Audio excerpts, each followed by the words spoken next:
Si digo que estoy emocionado, me quedo corto. Estoy impactado por la presencia de una dama, una pianista excelsa, a la que desde hace años le sigo la pista. Interpreta a la perfección piezas de grandes compositores de piano. Es la titular de la Camerata de Coahuila. Ella nació en la República exsoviética, hoy simplemente República de Georgia. Tsarkatbelo es el nombre original de esa república que está junto al Mar Negro, que tiene frontera con Turquía, con Rusia, con Azerbaiyán, y que es tristemente célebre, bueno, ya me definí, porque ahí nació Stalin, pero también es felizmente célebre porque ahí nació, entre otras personalidades, la gran maestra Mariana Chabuquian. Maestra, qué gusto que esté por No, fin. igualmente. Si vieran cómo le rogué a esta dama. Ay, no es Siempre, cierto. siempre me dijo que sí, pero nunca me dijo cuándo. Entonces, allá y en el entonces iba a venir algún día en la parucía, The Second Coming of Jesus Christ, iba a aparecer por aquí la maestra Mariana Chabuquiani. Y le digo maestra no solo porque sea una extraordinaria intérprete al piano, virtuosa de hecho, una maestra en la ejecución, sino también porque es formadora de grandes valores, entre otros, entre varios, Ricardo Acosta. Entonces tiene esas facetas, las dos muy ricas, las dos plenas, como intérprete musical del instrumento rey para muchos, el más completo, el piano, palabra que significa suave, y nombre completo debería ser pianoforte. Así se llamaba antes. Sí, el pianoforte creado en 1700 por Cristofori y que ciertamente pues es lo que ayuda a ubicarnos en el oído, es el instrumento rey, pero tiene muy poca existencia cronológicamente hablando, es siglo XVIII, los albores del siglo XVIII. Maestra, pues qué gusto que esté aquí.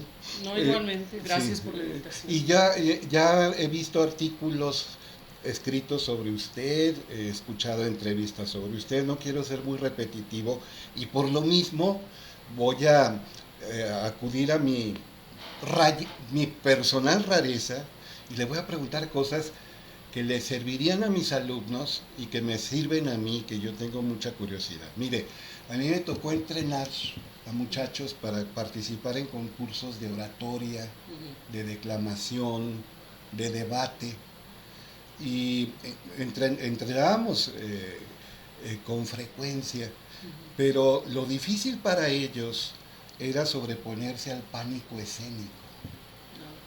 ¿Usted cómo le hace para salir y enfrentar, perdón que hable así, al monstruo de los mil rostros?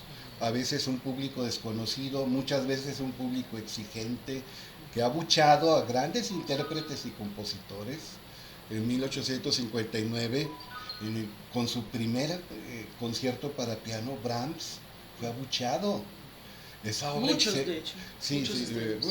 y bueno, se entiende con música muy innovadora como la de Stravinsky, la consagración Pero de la primavera. Brahms también era muy innovador. Es que toda la música de los genios, pues ¿quién es genio? Genio es alguien que nos adelanta con su Así pensamiento. es, yo lo tomo como etimología, el que Sí, lo cree, el creador, el que sí, aporta. creador y quien abre el camino, ¿no? Pero Exacto. para el futuro. Entonces a veces nos cuesta años y décadas y siglos para entender a estos genios, como pues, sucedió con Bach, ¿no?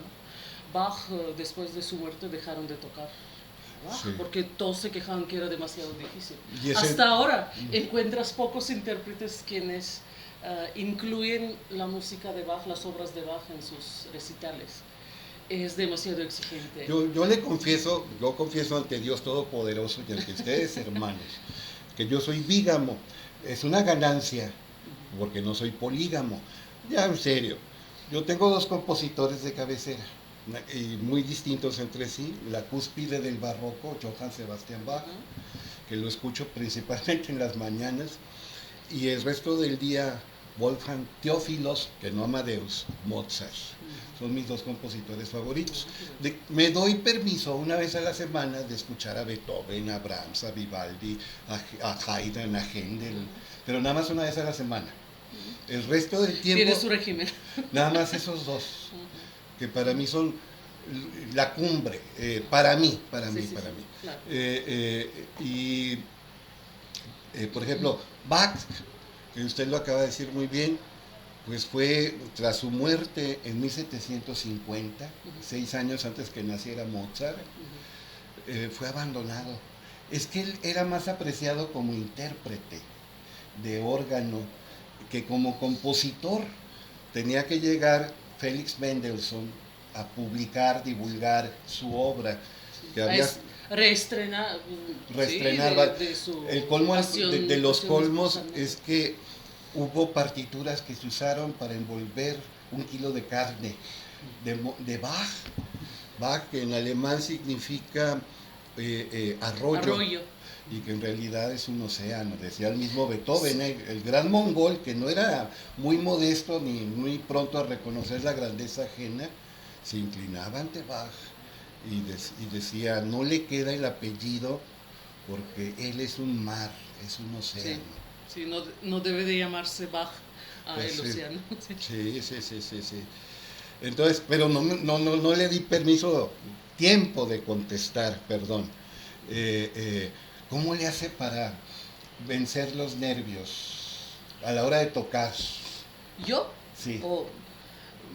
Pues es claro que es una experiencia y pues con esto usted sabe que carrera de un músico realmente empieza desde niñez, ¿no? Pues yo empecé a los 4 años, 5, 6 años, 7 años es cuando empiezan pianistas a, pues ya pensando en su carrera y preparándose para pues, participación pública. Es una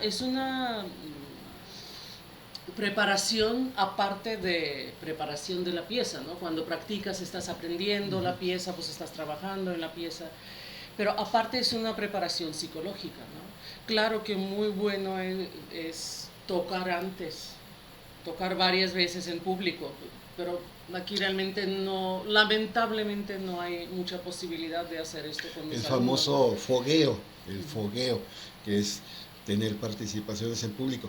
No, sí, obviamente el entrenamiento, el ensayo es imprescindible, pero hay muchachos, estoy hablando de mis experiencias, que en el entrenamiento lo hacen todo muy bien y a la hora de enfrentar el público se paralizan. Sí, por eso le digo que es bueno probarte tocando enfrente de alguien. Por ejemplo, yo con mis alumnos le pido, bien, pues si no hay posibilidad de tocarnos antes en público, pues toca enfrente de tus papás, o no sé, invita a tus amigos, no sé, familia, vecinos, quien sea, ¿no? Yo, claro que tenía posibilidad de tocar mucho antes de, por ejemplo, de tocar en un evento importante, tocar en eventos menos importantes, por ejemplo, en escuelas o en colegios donde estuve.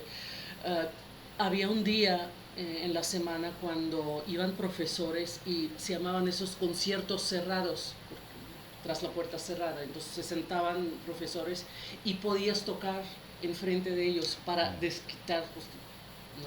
Pues para probarte. Pero era un público conocedor, muy demandante, que advertía los errores. ¿No? Pues sabiendo que hay 10 profesores sentados en la sala, pues esto te da doble nervio, entonces con eso te forjabas, ¿no? Oiga, y aquí entre nos, al cabo nadie se va a enterar. ¿No se le llegó a olvidar alguna vez a la hora de ejecutar en un recital o concierto? ¿Y cómo le hace para sobreponerse a ese lapsus? Sigues, pues es que no se vale sacrificar todo el programa por una sola nota. No, yo sé, pero por ejemplo en un recital el instrumentista, en este caso la pianista, está solo. Pero por ejemplo en un concierto pues está una orquesta y si usted falla no puede provocar errores en el resto de la orquesta. Sí, pues se separa el ensamble, ¿no? Pues, por ejemplo, también puede equivocarse la orquesta. Así, claro. También puede equivocarse el director. Pues todos somos humanos, unos más y otros menos. Pues sí. Sí, entonces en este caso, pues ahí hay que tomar decisiones. O te brincas, o orquesta te sigue, o esperas, o pues ahí haces lo que... Pues ahí tienes que buscar la salida. Bueno, Y me han pasado una vez, toqué concierto de Shostakovich para piano y trompeta, y recuerdo que el trompetista de plano se perdió y tenía parte importante. Y Shostakovich es una música difícil. yo sé, Dmitri Shostakovich. Sí, las armonías son difíciles, entonces ahí si te pierdes, uy, es muy difícil de encontrarte otra vez con la orquesta. Pero sí, al final podemos terminar juntos. Bueno, pero por ejemplo, el trompetista no tenía la partitura, porque normalmente, Sí, sí. y aún así se Pero perdió. aún así se perdió, no sé por qué. No sabía bien su parte, se puso nervioso, también pasa esto. Te digo, todo puede pasar. Todo puede pasar porque es un momento de mucha tensión, es un momento de mucha presión. A veces no te duermes bien antes, a veces te sientes mal, a veces hay un ruido en el público, algo distractor, y es un instante y te puede bloquear la memoria y te pierdes, pero también uno se entrena para esto. Buscas rápidamente conexión con la siguiente parte. Pues si estás con la orquesta, ahí tomas decisión si sigues o esperas o brincas unos compases o sí. Lo peor es parar, ¿no? Claro. Pero me han contado, por ejemplo, una conocida me contó que estuvo en un concierto de un pianista, no recuerdo quién era el pianista, pero de primer rango, pianista muy, muy bueno, y tocó a Rachmaninoff con la orquesta. Y dice que se le olvidó. Y paró, de plano paró, porque pues, yo creo que se bloqueó su memoria. Y se disculpó con el público y dijo, perdónenme, se me olvidó. O empezar otra vez. Y dice que empezó segunda vez y tocó maravillosamente bien. Digo, todo puede pasar. Todo puede pasar y es la maravilla de espectáculos en vivo, ¿no? Claro, claro, porque pues nace música al momento y si hay emociones que a lo mejor no puedes percibir en una grabación. Sí. Yo escuché al maestro, a nuestro admirado maestro Ramón Chade, decir en una conferencia que la música grabada, con lo excelso que puede ser, pues de alguna manera es como ver un animal disecado. En cambio, en un espectáculo en vivo, pues es el contacto fresco. Pues yo me la paso viendo y escuchando animales disecados porque pues yo prefiero escuchar a Hilary Hahn, a Sofía Mutter, a Horowitz, a Rubinstein, a los grandes virtuosos, que hay videos. Y con todo el respeto para orquestas de otras ciudades, que claro que cuando puedo voy, y estoy de acuerdo con el maestro Shade, pero no me pierdo las grabaciones de antaño. No, claro, y ahora con toda la tecnología y pues, calidad de grabaciones y... Dicen que este Carlos Gardel cada año canta mejor. Sí, y eso que lleva pues Y otros tocan más afinados y sí, cantan más afinados, sí, ¿no? sí, y llevan muchos años de muertos. Sí, es cierto, gracias a las innovaciones tecnológicas. Pero, por ejemplo, famosísimo pianista Glenn Gould, mi admirado de pianista Bach. Glenn Gould. Para Bach Sí, no hay sí. nadie mejor que él. Pues muchos dicen que no, pero yo sí. Para mí parece profeta de Bach. Sí. A él no le gustaba tocar en público. Él dejó un cierto tiempo, dejó de tocar de conciertos públicos porque lo estresaban mucho. Y se dedicó nada más a las grabaciones. Y pues qué maravilla que tenemos estas grabaciones, ¿no? Oiga, ojalá hubiéramos tenido grabaciones en tiempos de Chopin, porque él tenía pánico escénico. Él le gustaba tocar ante pequeños públicos. Sí. Liszt, que era gran amigo de él y que escribió un libro No, sobre... era lo contrario de Chopin. Sí, pero Liszt admiraba a Chopin y sacó un libro sobre Chopin.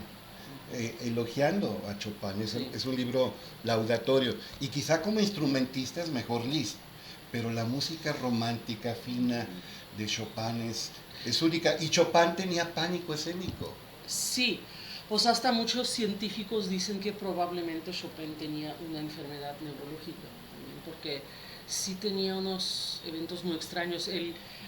Tengo un libro de sus cartas, y en una carta él dice que cuando tocaba enfrente de, pues en uno de los palacios, un salón, pues, habían 20, 30 personas máximo, ¿no? Y dice que cuando empecé a tocar, sentí que empezó a salir un diablo del piano y quería, pues, llevarme o no sé, hacerme daño. Entonces dice que no, empecé a sudar de los nervios, me sentí mal, pues a tal grado. Pero también una carta de una mujer que estuvo en concierto de Chopin en Baden-Baden, cuando él dio recital, y escribe esta mujer en la carta que dice que acabo de asistir al concierto de Chopin.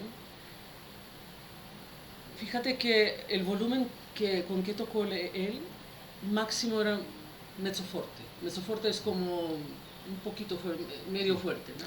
Es la traducción literal, Sí, medio fuerte. medio fuerte. Pero dice que no se emocionó a tal grado que estuve llorando de emoción todo el concierto.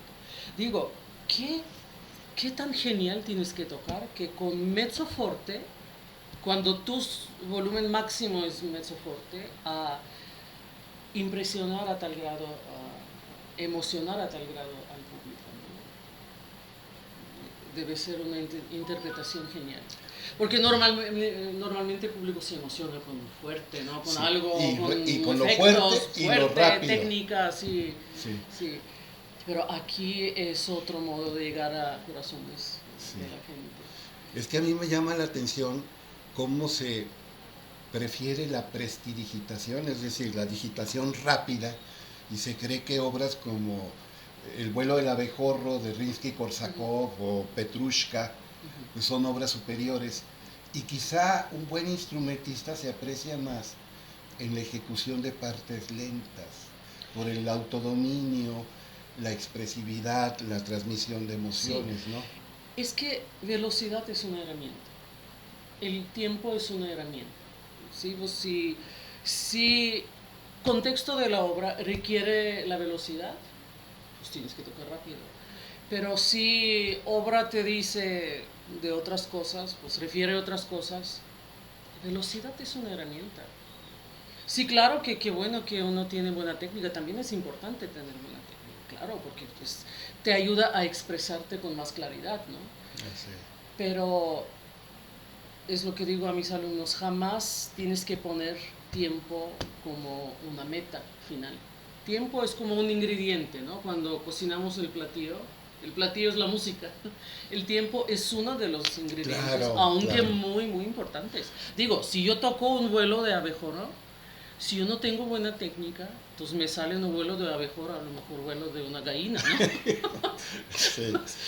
Tengo que tener una buena técnica, una ligereza para expresar pues vuelo de ese insecto, ¿no? Que es algo chiquito y vuela rápido y hace esto, ¿no? Entonces mis dedos tienen que ser muy ágiles. Pero si yo toco Bach y empiezo a tocar una fuga y todo con pura rapidez, entonces yo mato la obra. Sí, como me decía, y no a mí, a varias personas, la maestra Natalia Reasanova, que ya hace muchos años escuchaba a violinistas rusos, perdón, chinos, eh, muy buenos para la rapidez, la técnica, pero parecían robots, Sí, parecían máquinas. pero esto fue antes. Ya Esto no, que ya ya cambió. es una leyenda. Sí. Ahora tienen muy buen nivel. Es que yo creo que supieron de sus... Mis respetos a escuela asiática, porque yo creo que supieron de las críticas que sí, un tiempo tocaban muy... pues sí, como que yo creo que tenían lo más importante tocar rápido, ¿no? La técnica. Pero ya supieron de sus errores y ahora hay unos artistas impresionantes, asiáticos, chinos, japoneses, coreanos, que tienen muchísima calidad. Y claro que disciplina que tienen ayuda muchísimo. claro, por supuesto. Oiga, bueno, hay que preguntar esto. ¿Quién es su compositor favorito? No tengo compositor favorito o Mm. escritor favorito. Tengo varios ¿Tiene que favoritos. ver con épocas, estados de ánimo? Claro, claro, claro. Y esto yo creo que pasa naturalmente. Ah, yo creo que antes, bueno, Bach es de siempre, es de toda la Es el vida. papá de todos. Sí, Sí. eso sí.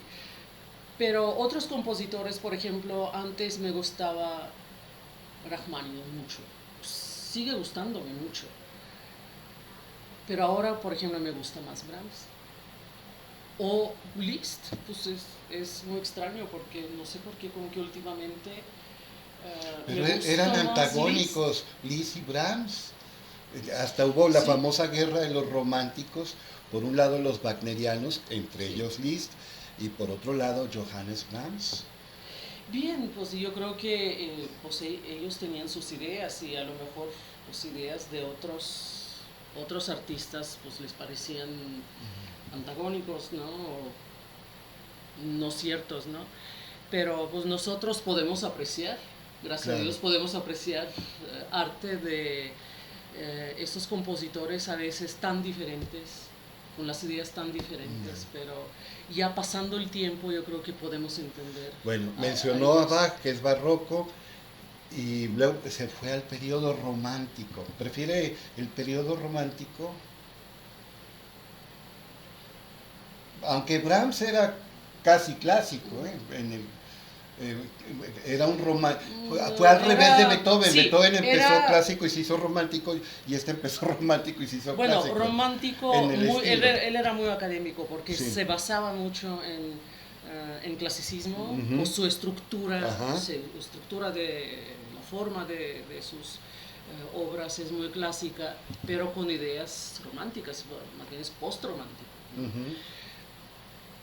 Sí, Brahms tal vez ahorita aprecio mucho. Y Liszt, Liszt que siempre me parecía un compositor virtuoso y tal vez Sí, un fenómeno. un poquito superficial antes, ¿no? Pero ahora como que entiendo mejor, no sé por qué, pues disfruto más a Liszt, no sé por qué. Franz Liszt. Sí, Wagner que ahorita entiendo mucho más que antes. Por Chopin yo creo que siempre he apreciado. Sí, hay periodos. Yo creo Y que sí, y como tú dices, ya estamos de qué fin. bueno. Y de intérpretes, no de ahora, de siempre, grandes intérpretes de piano y también de otros instrumentos, ¿cuáles admira, maestra? Glenn Gould, Eh, que para Bach para mí es el mejor. sí. Sí. También depende, ¿sabes? Depende de a qué. Es muy difícil, por ejemplo, Glenn Gould, sí me gusta cómo toca Bach, pero él despreció completamente la música romántica. Para él no existía Chopin, para él no existía. No, él no le gustaba, simplemente no se emocionaba con esta Se música, ¿no? perdía las mazurcas, Entonces, las polonesas, los nocturnos. ujú. Qué tonto. Sí, pues escuela soviética, rusa, pianística, es maravillosa. Claro que pianistas, pues, Rubinstein, o Horowitz. pues Horowitz no era soviético, sino más bien ruso, ¿no? Richter, Ujú. sí, Richter era maravilloso, un gigante, ¿no? Del piano. Y pues muchos pianistas exsoviéticos, ¿no? Y pues sigo disfrutando de pianistas de ahora, de Luca de Barg, Trífono, ¿no? Jóvenes, ¿no? Y pues a veces escuchas un pianista desconocido y dices, ay, qué maravilla. Hay mucho talento ahora también. Y puede ser de otro género musical, jazz, blues, rock, o no. Sí, pues también disfruto otro tipo de la música, claro que no tan profundamente, pero claro, si estoy en un lugar platicando o tomando café, no voy a escuchar sinfonía de Shostakovich, es Tomando imposible. café, pues entonces va en la mañana, maestra. No, yo tomo al mediodía Está también. bien, no estoy Pero bromeando. con una buena plática y tener una música de fondo, claro que no música clásica, porque música clásica, hay música que requiere un silencio total para poder entender y apreciar esta música. Y hay música muy agradable, Frank Sinatra, no sé, Luis Miguel, o algo, pues cuando estás platicando y pues suena de Sí. fondo y pues qué bonito, Pero ¿no? por ejemplo, yo tengo trastorno obsesivo compulsivo y debo leer con cronómetro 300 minutos diarios. Y antes cometía el pecado mortal de que leía y al mismo tiempo escuchaba, según yo, escuchaba, que en realidad nada más oía, a un gran compositor. Hace muchos años hay un rato nada más para poner mi ser entero en la audición, ya no leo, y cuando estoy leyendo me concentro en la lectura, ya no combino. Ahora, existe la música de entorno, de ambiente, música de situación, música para conversar, para cenar, por ejemplo, yo me acuerdo, iba a casa de Íñigo a hacer ejercicios espirituales y Enrique Ponce de León, que es un gran melómano, el director de casa de Íñigo, siempre en la comida, pues no había conversación, pero escuchábamos música excelsa. Eh, eh, ¿Usted, por ejemplo, acostumbra a leer y al mismo tiempo escuchar música? No, yo no puedo hacer esto. Ah, No sé por el hecho si soy pianista y mi cerebro automáticamente empieza a trabajar, a analizar la música, entonces no puedo analizar libro y analizar la música al mismo tiempo, ¿no? Pero también es algo que pues yo creo que depende de la persona y una científica rusa, una neuróloga muy famosa, Chernigovskaya, ella decía que, pues sí, sí existe diferentes tipos de la gente. Hay abogados científicos que trabajan mejor cuando ponen la música. pues nada Piensan mejor. ¿no? Y dice que yo no puedo. Ella dice que yo no puedo trabajar cuando suena la música. O ella adora la música. Dice, o tengo que escuchar la música o tengo que leer el libro. Y yo soy así. Yo no Claro. puedo combinar la música con el libro porque no puedo concentrarme. Eso es. Albert Einstein, el científico más famoso del siglo XX, era admirador de Mozart y Sí, también era buen intérprete, bastante de bueno. violín, aunque también aporreaba el piano para después de estar estudiando mucho y cavilando en física, se bajaba y tocaba un piano. Sí, pero él decía, yo vivo en música.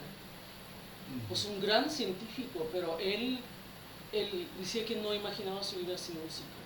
Él vivía dentro de la música. Un enemigo es alguien que fue amigo y luego se hizo enemigo de Wagner. Nietzsche decía, sin música la vida sería un error. Pues yo creo que sí, porque yo creo que es una necesidad humana. Yo creo que sin esto no podríamos vivir. Es como un alimento para el alma. Oiga, ¿y cuando va manejando escucha música? ¿O noticieros o qué? Sí, depende. Si, por ejemplo, si a veces manejo y pienso en la obra. Es que no siempre practicas nada más apretando las teclas. Claro. Es un proceso mental también. Es que muchos piensan que, ay, me emocioné y toqué. Pero hay un control muy fuerte aquí que requiere a veces, hay unas obras muy difíciles que requieren mucho análisis y a veces es bueno pensar, analizar la obra sin tocar. Entonces, por ejemplo, cuando voy a un evento donde voy a tocar o simplemente sigo con este proceso de entender la obra, de analizar la obra, apago la música porque me estorba. O a veces prendo nada más pues, un programa donde hablan, ¿no? Y cuando escucha música en el carro que va manejando, ¿es música académica, clásica, culta? ¿O también escucha otros géneros? Lo que encuentro. Ah, entonces es radio. Bueno, radio. Sí, sí. Radio. Sí, en mi casa pongo lo que quiero escuchar, ¿no? Y a veces pongo la música ligera, te digo. Pero, ¿qué es ligera Pero para no, usted? Chopin. no, ligera, pues pop, rock, jazz, blues. A veces pongo la clásica, depende. Hay muy buena música por Freddie Mercury. Claro. Podemos decir que era mal músico, era muy mal músico. No, pues eran... Whitney Houston tenía mala voz. No, por una, supuesto. una voz maravillosa. Su fraseo, su voz, su calidad de voz extraordinaria. Por supuesto. Y fíjate que pues no tenemos pensar que la música clásica es algo elitista. La música clásica se basa en folclore. Todo llegó del folclore. Los grandes compositores se basaban en folclore. Tchaikovsky utilizaba en sus grandes obras, en una canción rusa, es una canción del pueblo. O podía escuchar también la Marsellesa en la Obertura Solemne 1812. ¿Sí? Entonces no tenemos que hacer algo tan elitista que no. Como que yo escuché. Liszt y Brahms también incorporaron muchos. Claro, es más bien calidad de la música que escuchas. ¿Sí? En cualquier género, yo creo que menos reggaetón, ¿no? Eso sí no me gusta. Vaya, eso sí no me gusta. Ya somos un montón. Eso no es música. Pero sí es importante, pues la misma científica que adoro mucho, escucho mucho a ella, ella dice que cuidado con su cerebro. Cuidado lo que meten a su cerebro. Es como organismo, cuando no tienen que comer una comida mala que puede hacerles daño. Sí.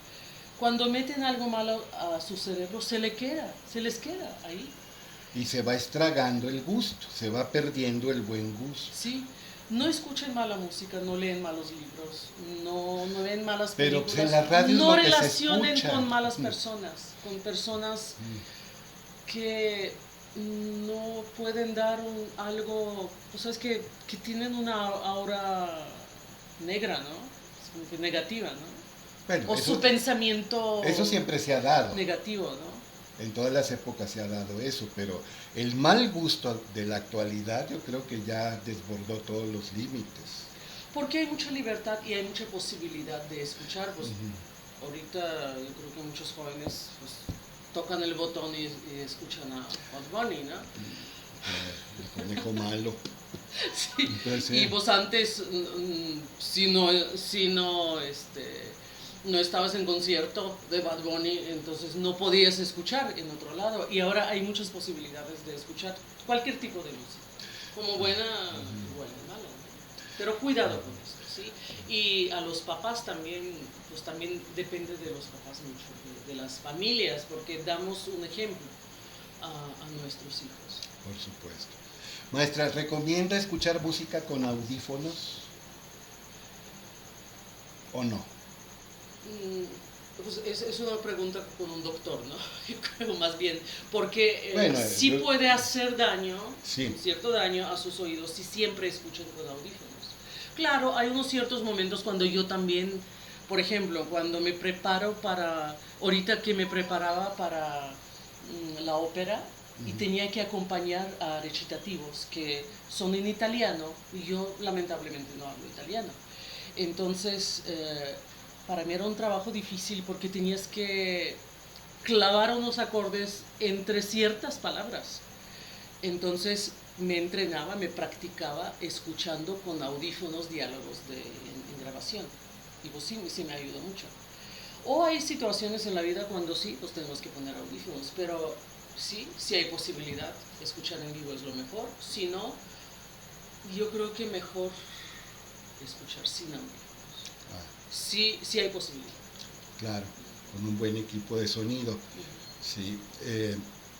Oiga, maestra, y usted como pianista, un piano de cola alemán, europeo, pues no lo puede cargar a todas partes, ¿verdad? Pero no soy Horowitz, lamentablemente. Un buen teclado electrónico, un piano, que también hay pianos, tiene la ventaja, por ejemplo, que podría practicar en la madrugada sin molestar a los vecinos con audífonos y el piano. Sí, fíjate que muchos buenos pianistas jóvenes hacen esto porque en Europa es muy estricto. En Europa gente vive normalmente en los departamentos y ahí son reglas muy estrictas de pues, tocar o no tocar más bien en ciertas horas, ¿no?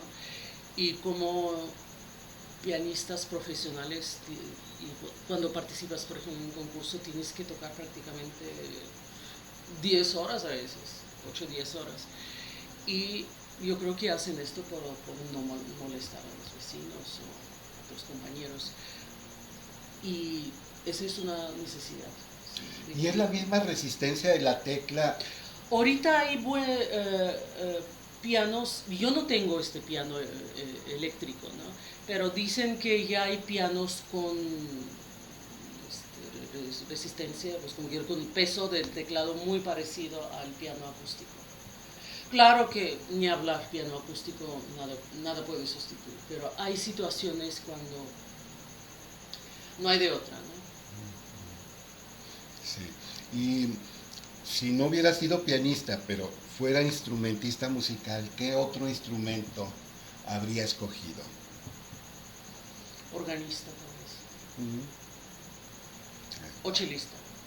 Órgano me gusta muchísimo. De hecho me metí... Bach y Händel, ¿o qué? Sí, Bach. No. Es algo que cuando escucho una obra... En un órgano tubular. Sí, de Bach, de pues claro que más en Europa, ¿no? En Europa no... Cuando íbamos a Europa no perdía ni un solo concierto de órgano. Hasta mi hijo ya lloraba, mamá, vámonos, mamá, vamos a otro. Es ingeniero su hijo, ¿verdad? Igual que los Se abuelos. graduó de... Sí, Los papás suyos eran ingenieros sí, los dos. Sí. Y el hijo salió ingeniero. Sí, se saltó una sí. generación. Pues sí, no sé, soy adoptada. Pues sí. Oiga, ¿cuántas teclas tiene un órgano de iglesia? Así de los que tocaba Johann Sebastian Bach. Uy, pues eso depende de... Es que son varios teclados. Manuales. Sí, hay con dos. El piano 4. tiene 88, ¿no? Sí. No, en tiempos de Bach no existía piano, pues en tiempos de Bach existía el clavicordio. Clavicordio, que era un instrumento favorito de Bach. Clavecín es un instrumento y clavicordio que era, pues imagínense un tecladito para niños así de 5 o menos octavas. Eso era clavicordio. Clavicordio era instrumento favorito de Bach porque en clavicordio podías manejar volumen del sonido. Claro. Entonces, pero en 2 metros no sonaba. Sí. Entonces era un instrumento bonito, pero nada más para pasar cierto rato, no para presentación pública, porque no se escuchaba. Entonces yo creo que esta necesidad llevó a... El órgano de fuelle. A crear a pianoforte. Ah, claro. Que le digo que apareció en principios del siglo XVIII, en 1710. Sí. Y fíjense que presentaron primeros ejemplos, presentaron a Bach, pero no le gustó. Yo creo que eran muy imperfectos estos instrumentos. Y al final de su vida, yo creo que ya han mejorado estos instrumentos y Bach dijo que sí, ahora sí. Pero la mayoría de su obra está escrita para clavecín, clavicordio. Por eso dicen, no sé, tocata no para piano, para clave. Sí. Que significa llave. Y clavicordio, pues es la llave del corazón. Qué bonito significado tiene eso, ¿no? Claro que tiene que ver con la cuerda propia del instrumento musical, pero se puede leer también como la llave del corazón. ¿Cómo es un día normal de la maestra Mariana Chabuquiani? Más o menos a qué hora se levanta, qué hace en la mañana, en la tarde, mediodía, en la tarde. Bastante prosaico. Prosaico. Sí. Es que trato de combinar muchas actividades que a lo mejor no debería de, ¿no? Porque sí, pues trabajo en la camerata, ensayos en la mañana, luego llego, como y ya empiezo las clases. Y toda la tarde es de clase, ¿verdad? Sí, toda la tarde de clases. Y me salgo arrastrando del estudio porque la verdad sí es muy cansado dar clases. O no sé si yo como que doy toda la energía a mis alumnos, pero me canso, la verdad me canso. Por eso cuando tengo presentación de un concierto bastante así serio, difícil, cancelo a veces las clases porque siento que esto afecta a calidad de mis prácticas. Claro. Es muy malo practicar cansado. Porque piano, música en general es mucho control. Yo creo que el público no siempre sabe esto, pero es muchísimo control. Porque participan, como dicen, ¿cuáles son generales musicales? Cerebro, corazón y 2 oídos. No, y sin Y ser vos soldados que... y sin ser prosaico, también las gónadas, también los ovarios y los testículos en el caso de los varones. Oiga, pero también se enferma.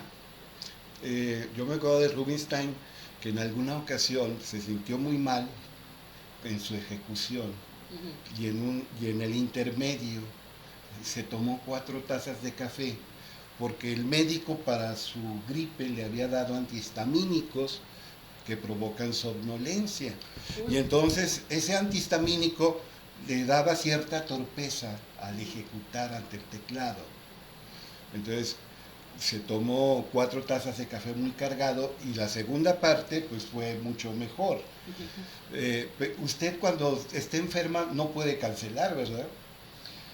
Pues depende. Depende de la enfermedad, obviamente, pero un resfriado no he tocado, fuerte. no, una vez recuerdo que toqué, tenía 38 y 8.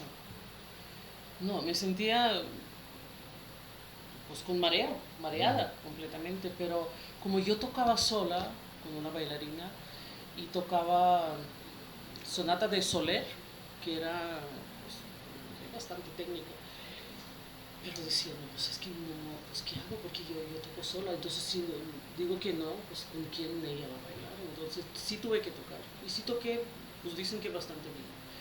Es que, ¿sabes qué? Es tanto estrés que una vez me pasó, tocaba también con la camerata, y era concierto de diciembre, y hizo mucho frío, y yo creo que por la resequedad se me abrieron las yemas aquí. Pues si tú no tocas pianos dices, pues, no tiene nada, ¿no? Pones ahí una curita y ya. Pero la cosa es que cuando tocas no puedes poner la curita, y cuando presionas la tecla se abre la herida. Entonces no hay manera que se cura, ¿no? Que se cierre la herida. Entonces yo recuerdo que en ensayo toqué y estaba manchada de sangre. Sí. Las teclas estaban manchadas.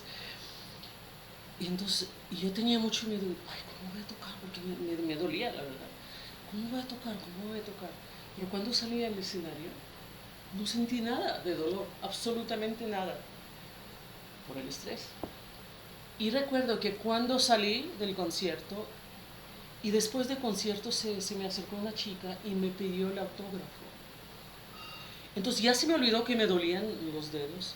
Entonces tomo la pluma para firmar y siento que no puedo sostener la pluma, me duele los dedos. No podía firmar, no sé cómo firmé, pero no podía apretar bien la pluma por el dolor. Pero al momento de tocar no sentí nada. La adrenalina. Entonces, todo adrenalina te hace olvidar de tu estado físico, a lo mejor. ¿Usted no practica ejercicios de visualización, relajación profunda? No. Porque hay gente que sí. Dice, por ejemplo, clavadistas, pero también violinistas, dicen 10 veces más de lo que hago en la fosa olímpica o ante el teclado, lo hago en mi mente. Hay gente que practica sus ejecuciones en la mente. En la mente sí. No, yo pensé que me decía de visualización. Relajación. Es imaginar la ejecución de principio. Sí, eso sí. No te entendí mal. Te malentendí. Sí, claro. Es algo muy importante. Es lo que te decía al principio de nuestra entrevista, que no siempre es nada más proceso físico de mover los dedos. A veces es reflexión, sí, es análisis, reflexión, con que repasar la obra, imaginar este estado también psicológico, imaginar que estás tocando, pues ahí está la sala grande, no estás enfrente de mucha gente tocando. Sí, es parte del proceso, muy importante. Claro. Maestra, ¿dónde está su escuela? Ah, no es escuela, pues realmente doy clases en Torreón Jardín. Ajá. ¿En su casa Sí, o en la casa del sí. alumno? Sí, no, en mi casa. Eso es. Sí. Bueno, pero si es escuela, con una gran maestra y con magníficos alumnos, pues claro. Fíjate es que escuela. no quise poner una escuela formal porque esto requiere mucho tiempo. Y siento que esto me impediría a tocar de solista. Y yo lo que quiero combinar, de cierto modo, a lo mejor no toco tanto, pero a veces quiero tocar. Y si estás ocupado con ciertas cosas de organización, pues sí, porque todo requiere atención. Y pues por lo que ahorita puedo, quiero combinar mis participaciones de solista con las clases, pero estoy muy contenta porque tengo muy buenos resultados, tengo alumnos muy talentosos y que Sí. están en todo el mundo ahorita. Lo que se ve no se pregunta, como decía un clásico. No, no, sí, Sí, pues yo creo que es muy importante hacer seguimiento de tu conocimiento. Yo tuve privilegio de estar con muy buenos maestros y pues estoy muy agradecida. Y a ganó ellos. varios concursos y tuvo distinciones también como estudiante. No, no, es una persona galardonada. Oiga, maestra, y después de interpretar una pieza difícil, por ejemplo, el concierto Emperador de Beethoven, y ya viene el alivio, ¿llega a su casa, cena y se duerme o hace otra cosa? Duermo, si puedo duermo. Recuerdo que cuando toqué por primera vez conciertos de Rachmaninoff no pude dormir ni un solo minuto. Yo creo que era un desgaste a tal grado emocional. Me sentía, ¿sabes? Como un trapito, ¿sabes? Así como que no tenía nada, ni una gota de emoción en mí. Era agotamiento emocional y físico, como que cuando dejas todo eso. Es como una depresión postparto. Uy, qué fuerte. Sí. No, pero una ejecución de ese nivel. Sí, pues a veces duermes bien, a veces cuando no te va tan bien en concierto, híjole, tú estás, ¿por qué pasó esto? ¿Por qué hice esto? ¿Por qué? Pero en casos buenos, sí duermes a gusto. Sí. Hay de todo. Y no se duerme escuchando variaciones a un tema de Paganini, de Rachmaninoff, que relaja. No, ya no quieres escuchar. No, después de tocar tanto ya quieres escuchar silencio. También hay que apreciar el silencio. Y las bebidas espirituosas no le ayudan a relajarse después de vodka, el vodka ruso. No, yo soy de vino. Vino rojo. Es que yo soy georgiana, perdón. Yo soy georgiana y Georgia es un país con mucha tradición de vinos. De Sakartvelo. Sakartvelo, sí. No, mi bebida favorita es vino tinto. Muy bien. Sí, después de conciertos, sí, 2 copitas de vino tinto. Perfecto. Y, oiga, ¿y qué habla? Antes no. ¿Te habla mejor el ruso que el idioma natal de Georgia? Fíjate que mi mamá es rusa y realmente yo estudié en escuela rusa, crecí con cultura rusa, con libros rusos. No, esa fue una decisión de un tipejo, de un caballero llamado José Stalin, que impuso como lengua nacional en las 15 repúblicas socialistas soviéticas el ruso. Y hay que reconocerle que él era de Georgia. Y de todos modos, sí, impuso como lengua obligatoria. Sí, ruso. Claro, durante la Unión Soviética ruso era un idioma obligatorio, ¿no? En la escuela siempre se estudiaba ruso. Pero más bien por mi situación familiar, como mi mamá era rusa y no hablaba muy bien georgiano, entonces hablamos ruso. ¿Y son muy diferentes esos? Completamente diferentes. Pero yo estoy muy agradecida, pues es tan bueno hablar idiomas. Claro. Como decía un gran poeta georgiano, Shota Rustaveli, él decía, ¿cuántos idiomas hablas? Tantas veces eres un humano. No sé si traducciones. Tantas vidas tienes. Pues sí. Sí. Entonces, pues hablo ruso, hablo georgiano. Sí, tal vez ruso es la idioma que mejor hablo. porque he leído mucho en su Español, literatura. seguramente inglés, francés, Inglés, sí, hablo 4 idiomas. no más. Y la música. Quisiera hablar más, es que sí me gusta Sí. mucho este idioma, pero la verdad, el tiempo, lamentablemente tenemos 24 horas al día. Así es. Pero las llenas. Quisiera estar en otro planeta Pues sí. algún día para tener más horas. Bueno.